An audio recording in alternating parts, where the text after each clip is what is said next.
झारखंड में खनिज संपदाओं की लूट खसोट का मामला कोई नया नहीं है। ओडिशा के रास्ते फिर हो रही लौह अयस्क की तस्करी। माल ओडिशा की बड़बील जोड़ा और कोयडा से आ रहा है। जैतगढ़ और बड़ा जामदा के रास्ते अवैध माल लदे ट्रक दाखिल हो रहे हैं। ट्रकों पर लदे तस्करी के माल की जांच हाट गम्हरिया में नहीं होती है। माल लदी गाड़ियां 100-200 लेकर छोड़ दी जाती है और लौह अयस्क की ढुलाई की जांच के लिए टास्क फोर्स बना था, लेकिन टास्क फोर्स के सिपाही नहीं दिखते हैं। माल की रिसीविंग उड़ीसा की कई जगहों पर दिखाई जाती है।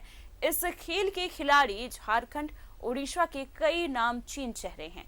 पुलिस, फॉरेस्ट और खनन प्रशासन की सह पर चल रहा है ये बड़ा खेल और रोजाना लगभग 40 से 50 ट्रकों में 2500 टन लौह अयस्क की हेरा फेरी हो रही है। तफ्तीश में न्यूज़ 11 भारत को मिले लौह अयस्क तस्करी के सबूत। संतोष और विक्की अरोड़ा हैं खेल के बड़े खिलाड़ी। राजा खान और मोहम्मद सैफो भी हैं लौह अयस्क के इस खेल में माहिर हैं। ओडिशा के रास्ते फिर हो रही है लौह अयस्क की तस्करी। ओडिशा के बड़बिल जोड़ा और कोयड़ा से आ रहा है माल। जैतगढ़ और बड़ा जामदा के रास्ते दाखिल हो रहे हैं अवैध माल लदे ट्रक। हाट गम्हरिया में नहीं होती है ट्रकों पर लदे तस्करी के माल की जांच। 100-200 लेकर छोड़ दी जाती है माल लदी गाड़ियां। लौह अयस्क की ढुलाई की जांच के लिए बना था टास्क फोर्स।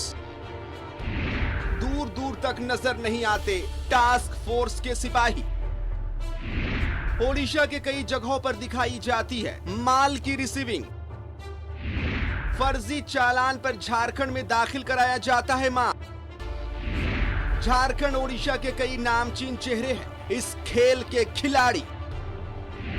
पुलिस, फॉरेस्ट और खनन प्रशासन की सह पर चल रहा है बड़ा खेल। रोजाना 40 से 50 ट्रकों में लगभग 2500 टन लौह अयस्क की हो रही है हेरा फेरी। न्यूज़ 11 भारत की तफ्तीश में मिले लौह अयस्क तस्करी के सबूत। संतोष और विक्की अरोड़ा है खेल के बड़े खिलाड़ी।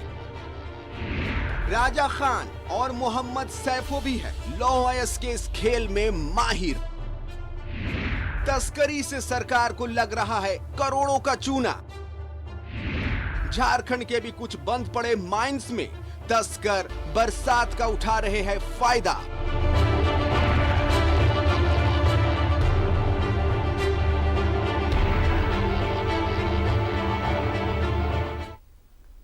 इस खबर पर ज्यादा जानकारी के लिए हमारे संवाददाता अंजनी हमारे साथ जुड़ गए हैं। अंजनी, फिर से लौह अयस्क की तस्करी देखने को मिल रही है। हाँ देखिए, अभी जिस तरह से जो मामले आ रहे हैं और ये जरूर कहा जा सकता है कि लौह अयस्क की जो है भारी पैमाने पे तस्करी हो रही है। मतलब ये झारखंड, उड़ीसा, पश्चिम बंगाल, ये 3 राज्य हैं जो एक हम कह सकते हैं आयरन और तस्करी का एक बड़ा कॉरिडोर बन गया है। और इसमें देखिए सबसे बड़ी बात क्या है अमन, कि तमाम चीजें जो हैं फर्जी कागज पे हो रही है। ये सबसे चौंकाने वाला तथ्य जो सामने आया है और तमाम लोग जो है खड़े होकर तमाशा देख रहे हैं। और इसका जो है राज्य सरकार हो, केंद्र सरकार हो, तमाम लोगों को जो है एक जो आर्थिक नुकसान या राजस्व का जो नुकसान है वो हो रहा है। देखिए, उड़ीसा से आयरन ओर निकलती है, झारखंड पहुंचती है और झारखंड में कई जिलों में ये आयरन ओर जाती है। ये आयरन ओर बंगाल जाती है और बंगाल के रास्ते ये विदेशों तक जा रही है। जो खबरें आ रही है तो कहीं ना कहीं जो रैकेट है और जो तस्करी करने वाले जो लोग हैं बहुत मास्टरमाइंड हैं और इतने मतलब सलीके से निकल रहे हैं कि इसको देखने वाला कोई नहीं है। और कहीं पे 200 रुपया खर्च होता है, कहीं 400 रुपया खर्च होता है और तमाम जो अधिकारी हैं, जो तमाम लोग जो इसकी निगरानी में रखे गए हैं, वो सिर्फ खड़े होकर तमाशा देख रहे हैं। तो ये आप समझिए कि आयरन और जो है कि ये प्रशासन की देख रेख में ये सारा खेल हो रहा है। अब देखिए, हम सीधे तौर पे प्रशासन पे बहुत आरोप नहीं लगा सकते हैं, लेकिन प्रशासन के कई लोगों की मिली भगत इसमें जरूर है। जहां जो तस्करी करने वाले लोग हैं, इधर यदि हम सरकार की बात करें तो खनन विभाग है, इसके साथ साथ तमाम वन विभाग के लोग हैं, इसके साथ साथ और अन्य लोग जो इनसे जुड़े हुए हैं, तमाम मतलब पुलिस प्रशासन के लोग, तो ये तमाम लोगों के नजरों के सामने से ये तमाम चीजें हो रही हैं। और ये तस्करी का सीधा संबंध यदि हम देखेंगे तो आप मतलब जो खबरें आ रही हैं कि उड़ीसा से आयरन ओर का जो मटेरियल है वो झारखंड आता है और झारखंड के कई जिलों में जाता है, और जब गाड़ी खाली हो जाती है तो उस गाड़ी से झारखंड का जो आयरन ओर है वो उड़ीसा जाता है। तो बड़ा अजीब कहानी है, मतलब जो लुका छिपी का जो खेल होता है वो चीज यहाँ पे दिखाई देता है। और आप समझिए कि बंगाल में भी ये जा रहा है, कई उद्योग धंधों में जा रहा है। झारखंड में जो जिस तरह से खबरें आ रही हैं कि ये रामगढ़ जाता है, धनबाद जाता है, और इससे भी बड़ी बात जो मैंने पहले कही है कि ये आयरन ओर जो है और विदेशों तक जाता है। तो एक बड़ा मामला बनता है, और तमाम चीजों का जो नेटवर्किंग है वो इतना स्ट्रॉन्ग नेटवर्किंग है कि कहीं पे मतलब फर्जी कागजात भी जो है इतने सही तरीके से बने होते हैं कि कोई किसी को रोकता नहीं है, और सब आंखों के इशारों पर। और ये जो पूरा खेल जो होता है ये कहीं ना कहीं आंखों के इशारों पे तमाम चीजें जो है चलती हैं। ऐसा नहीं है, कई गाड़ियां ऐसी भी हैं जो जेन्युइन और सही तरीके से पार होती है, जिसके कागजात जो है ओरिजिनल होते हैं, लेकिन प्रतिदिन यदि 20 से 25 गाड़ी, जिसमें लगभग 2500 टन जो है आयरन ओर होता है अमन, और जिसकी कीमत आप देखेंगे तो उसकी कीमत हम लोग आंक नहीं सकते हैं। कहीं ना कहीं राजस्व का जो नुकसान है वो होता है। देखिए, हम लोगों ने इससे पहले धनबाद की खबर दिखाई थी, जहां कोयले का कारोबार में लाला नाम का एक जो शख्स था वो किस तरह से धनबाद और झारखंड और ये बंगाल के रास्ते कोयले की तस्करी करता था। बाद में उस तमाम चीजों का पटाक्षेप भी हुआ। तो आप समझिए कि जहां जहां इस तरह के जो माइंस है वहां पे अलग अलग तरह के नेटवर्क बन जाते हैं, और ये नेटवर्क इतना स्ट्रांग होता है कि इनकी गाड़ियां कहीं पर भी नहीं रुकती हैं। तो हमें लगता है कि जिस रास्ते से उड़ीसा से झारखंड आता है और झारखंड से बंगाल जाता है, तो ये तमाम जो मतलब आयरन ओर का जो एक नया कॉरिडोर बना है, इस पे अब सरकार को एक पैनी नजर रखनी चाहिए। और इसमें ये लोग इतने एक्सपर्ट हैं कि कहीं पर भी इनकी गाड़ी जो है कोई रोकता नहीं है, और जहां यदि किसी ने इनकी गाड़ियों को रोका तो आप समझिए कि उसका तमाशा जो है खत्म हो जाता है। लेकिन टास्क फोर्स का गठन किया गया कि अगर ये सारी चीजें तस्करी का खेल जो चल रहा है उसके लिए टास्क फोर्स का गठन किया गया, लेकिन टास्क फोर्स कहीं नहीं नजर आती है वहां पर। देखिए, जो टास्क फोर्स की जो बात हो रही है ये झारखंड में भी बनाया गया था और उड़ीसा में भी है, लेकिन आप समझिए कि किस तरह से टास्क फोर्स भी जो है इन लोगों को सहयोग करता है। और कहीं ना कहीं जब ऊपर कोई बड़ा आका बैठा है और उनके इशारे पे तमाम चीजें हो रही हैं, तो ये टास्क फोर्स के कोई मायने नहीं होते हैं। लेकिन अब जिस तरह से मामले सामने खुलासे हो रहे हैं, तो हमें लगता है कि झारखंड, उड़ीसा और बंगाल को एक ट्रायंगुलर एक मीटिंग होनी चाहिए और इसको लेकर इसको रोकना चाहिए। क्योंकि देखिए, कोरोना के संक्रमण की वजह से राज्य को राजस्व का भी नुकसान हुआ है, और इसके नुकसान की भरपाई कैसे होगा, और इसी आड़ में तमाम चीजें जो हैं होती रही हैं। और देखिए, लोग करते क्या है, उड़ीसा से जो आयरन ओर का जो मटेरियल है वो झारखंड लाते हैं और किसी एक निश्चित स्थान पे डंप भी करते हैं, और डंप करने के बाद उनकी जो फ्रीक्वेंसी है वो बढ़ जाती है और वहां से फिर झारखंड के रास्ते से अलग अलग जगहों में भेजी जाती है। तो यदि तमाम लोगों को इसकी पूरी जानकारी है, लेकिन जहां सरकार का राजस्व का नुकसान हो रहा है, सीधे तौर पे नुकसान हो रहा है, तो हमें लगता है कि झारखंड सरकार, उड़ीसा सरकार, पश्चिमी बंगाल सरकार, केंद्र सरकार, तमाम लोगों को ऐसी चीज़ों को रोकने के लिए प्रयास करना चाहिए। भले टास्क फोर्स बनाए गए हैं, लेकिन टास्क फोर्स जो है वो आमतौर पे आयुवॉस है। क्या खनन विभाग के अधिकारी सो रहे हैं? क्या वन विभाग के अधिकारी सो रहे हैं? यदि आप वहाँ के जंगलों में जाएंगे और कोई एक छोटा सा डाली भी उठाकर ले आएंगे तो आपको रोक दिया जाएगा, आपको जेल के अंदर डाल दिया जाएगा।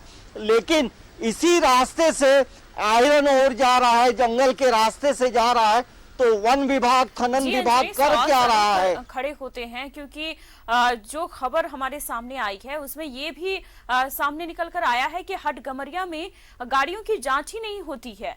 वहां से गाड़ी गुजर जाती है लेकिन वहां पर जांच नहीं होती है, और अगर जांच होती भी है और अगर कोई गाड़ी पकड़ा भी जाती है तो 100-200 रुपए दे करके छोड़ दिया जाता है गाड़ी को। देखिए, हाटगमरिया में ही जो टास्क फोर्स की जो बात हम लोगों ने पहले की है, तो वहाँ पे टास्क फोर्स रहता है, लेकिन उसे तमाम जानकारी होती है कि अभी 50 गाड़ियाँ पार होनी है, तो उसमें कितनी गाड़ियाँ ऐसी हैं जिसे रोकना नहीं है। तो हर चीज का एक टाइम मैनेजमेंट इन लोगों का बेहतर होता है, आंखों में इशारा होता है, और कागज के जो टोकन मिलते हैं उस टोकन में भी कोडिंग होती है। तो आप समझिए कि कोडिंग भी किया जाता है कि किन गाड़ियों को रोकना है, किन गाड़ियों को नहीं रोकना। तो ये टास्क फोर्स भी एक तरह से आयुवास है, वो झारखंड का टास्क फोर्स हो या उड़ीसा का हो।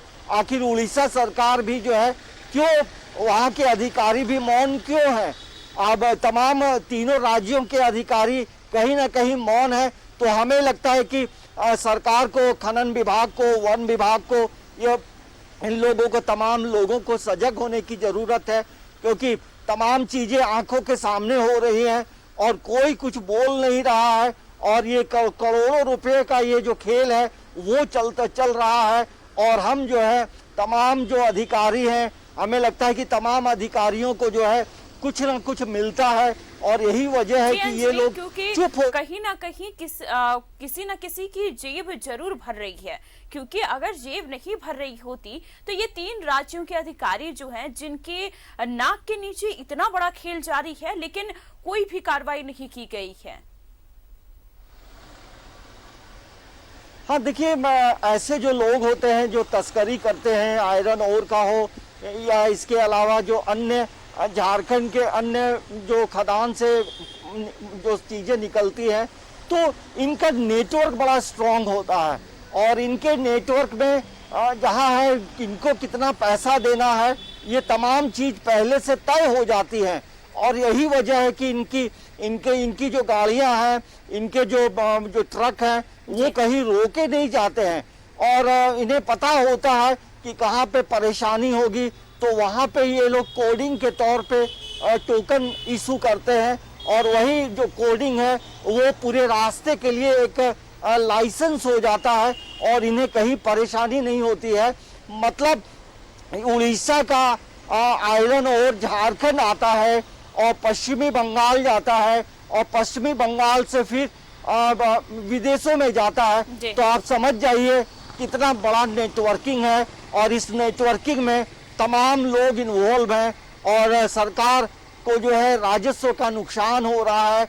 आखिर इसे कौन रोकेगा, ये एक बड़ा सवाल है, क्योंकि झारखंड में कई तरह के जो माइंस हैं अलग अलग, और उस इलाके में अलग अलग चीजों के माइंस हैं।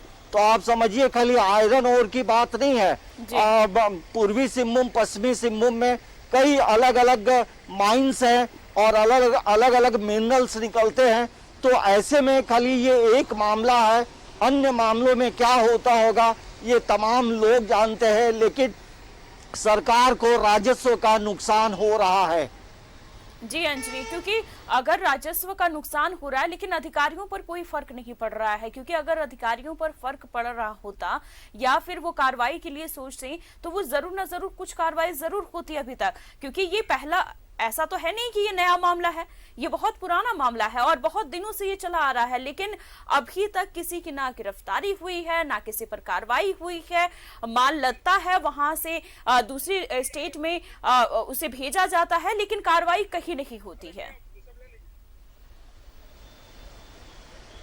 नहीं, ऐसी भी बात नहीं है। इसको लेकर के यदि देखेंगे तो पिछले कई लोगों की इसके पहले गिरफ्तारी भी हुई है, लेकिन दरअसल होता ये है कि इन लोगों का नेटवर्क इतना बड़ा होता है, इसमें काम करने वाले लोगों की संख्या काफ़ी होती है।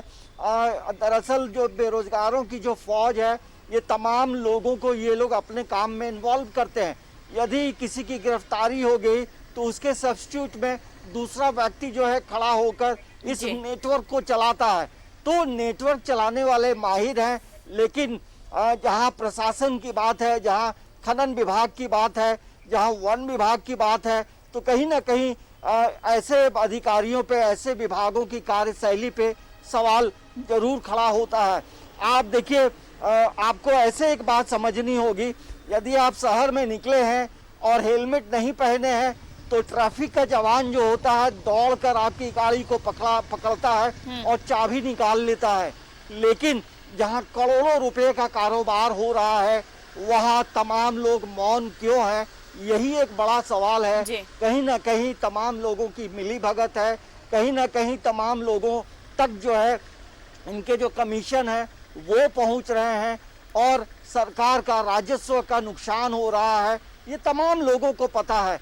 लेकिन ये तमाम लोगों को जब पैसे मिलते हैं तो ये मौन हो जाते हैं, इन्हें दिखाई नहीं पड़ता है कि यहाँ से आयरन और जो है तस्करी हो रही है, अवैध रूप से हो रही है। ये तमाम लोग जो है मौन व्रत धारण किए रहते हैं, लेकिन अब वो समय नहीं है। आने वाले समय में आप देखेंगे अमन कि ऐसे लोगों की गिरफ्तारी होगी।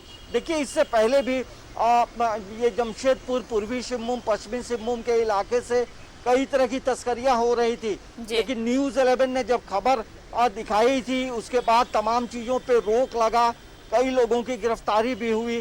तो हमें लगता है कि आने वाले समय में ऐसे लोगों पे नकेल कसा जाएगा, क्योंकि न्यूज़ 11 ने मुहिम जब चलाई है तो ऐसे लोगों को जरूर, अब जब तमाम लोग देखेंगे और इसके बाद जो है खलबली मच जाती है, बेचैनी बढ़ जाती है और ऐसे लोगों पे गाज जरूर गिरेगी। और हमें लगता है कि राज्य सरकार, बिल्कुल कार्रवाई होनी बहुत जरूरी है, क्योंकि ये कोई नया मामला नहीं है, ये मामला बहुत दिनों से चला आ रहा है और कुछ लोगों की गिरफ्तारी हुई है, लेकिन जो इस खेल में बड़ा है उसकी भी गिरफ्तारी होनी बहुत जरूरी है। अंजनी, तमाम जानकारी के लिए आपका बहुत बहुत शुक्रिया। तो झारखंड में खनिज संपदाओं की लूट खसोट का मामला कोई नया नहीं है। उड़ीसा के रास्ते लौह अयस्क की तस्करी हो रही है और टास्क फोर्स का गठन किया गया है, लेकिन टास्क फोर्स वहां पर नजर नहीं आता।